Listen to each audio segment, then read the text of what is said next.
आज हम बात करेंगे हमारे तीसरे चक्र मणिपुर चक्र के बारे में, जिसको हम इंग्लिश में सोलर प्लेक्सस बोलते हैं। ये अग्नि तत्व कहलाता है हमारे पंच तत्वों में से। अगर आपका रूट चक्र कहीं से भी थोड़ा बहुत भी इम्बैलेंस है तो इसकी प्रॉब्लम आपको तीनों चक्रों में देखने को मिलती है, क्योंकि ये तीनों चक्र एक दूसरे को कहीं ना कहीं बहुत ज्यादा प्रभावित करते हैं।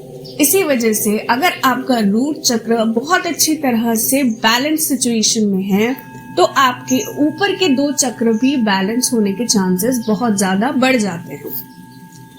आज मैं आपको कुछ फिजिकल और कुछ इमोशनल सिम्टम्स बताऊंगी, जिससे आप ये पता कर सकते हैं कि आपका मणिपुर चक्र कितना बैलेंस या तो फिर इम्बैलेंस है। नमस्कार, शून्य the power of empty mind में आप सबका फिर से स्वागत है। चलिए शुरू करते हैं फिजिकल सिम्टम्स से। सबसे पहला पॉइंट, इनडाइजेशन। इन लोगों को इनडाइजेशन की प्रॉब्लम होती है। इनको खाना हजम होने में बहुत ज्यादा दिक्कत हो सकती है। दूसरा पॉइंट, ईटिंग डिसऑर्डर्स। कई बार ये जरूरत से ज्यादा भी खाते हैं, कई बार बहुत जरूरत से कम भी। कई बार तो ऐसा होता है इनको समझ में ही नहीं आता इनकी भूख कितनी है। तीसरा पॉइंट, एक्सेसिव वेट गेन। ये लोग वेट बहुत जल्दी गेन कर सकते हैं। चौथा पॉइंट, अल्सर इश्यूज। इन लोगों को अल्सर के इश्यूज बहुत ज्यादा होते हैं अगर आपकी बॉडी में अग्नि तत्व थोड़ा ज्यादा है तो। डायबिटीज। छठा, लीवर इश्यूज।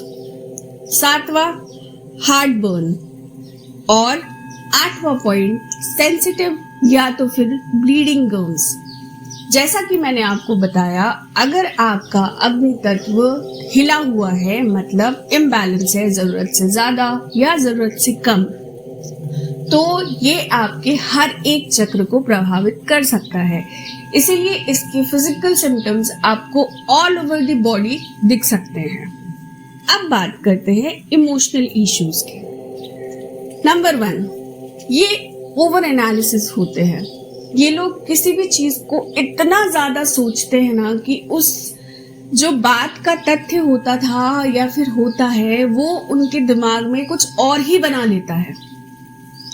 दूसरा चीज, अनकंट्रोल्ड एंगर एंड इरिटेशन। कई बार तो ये लोग गुस्सा नहीं भी करना चाहते हैं, इरिटेट नहीं भी होना चाहते हैं, पर कहीं ना कहीं इस चक्र के इम्बैलेंस होने की वजह से वो अपने आप को इस चीज से पीछे नहीं रख पाते।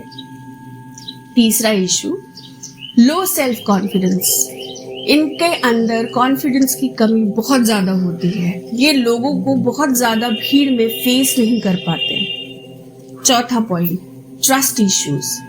ये किसी पर भी बहुत इजीली या बिल्कुल भी ट्रस्ट नहीं कर पाते। इनके दिमाग में हमेशा कुछ ना कुछ नेगेटिव सामने वाले के लिए चलता रहता है। इसके पीछे सबसे बड़ा रीजन ये होता है कि ये खुद पर ही ट्रस्ट नहीं करते तो दूसरों पर कैसे करेंगे। पांचवा पॉइंट, ये लोग कभी भी सेल्फ डिसीजन मेकिंग नहीं होते। इनको हमेशा सामने वाले की हामी या तो फिर ना की जरूरत होती है किसी भी डिसीजन को लेने के लिए। अगर ये कोई मन भी बना रहे हैं और सामने वाले ने कुछ अच्छा या बुरा बोल दिया तो अपने हिसाब से वो उस डिसीजन को फॉलो नहीं कर पाते। छठा पॉइंट, कंट्रोलिंग बिहेवियर। ये ज्यादातर कोशिश करते हैं कि इनके पार्टनर्स हमेशा इनके कंट्रोल में रहें। सातवां पॉइंट, फीलिंग सेल्फ विक्टिम। इनके अंदर एक फीलिंग होती है कि दुनिया में जितना भी बुरा हो रहा है या फिर दुनिया में जो भी बुरा कर रहा है सब मेरे ही साथ कर रहा है।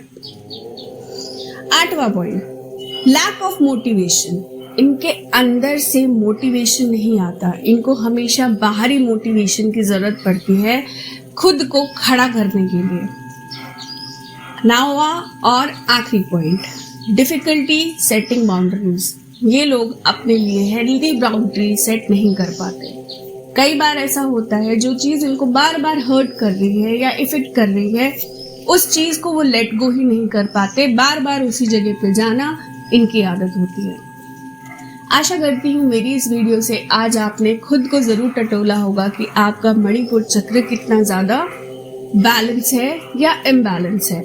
इसीलिए मैं हर बार आपके चक्रों के बारे में ये जरूर बोलती हूँ कि अपने रूट चक्र पर काम करिए। रूट चक्र जब बैलेंस हो जाता है, ये तीनों चक्र अपने आप बैलेंसिंग स्टेट में आने शुरू हो जाते हैं।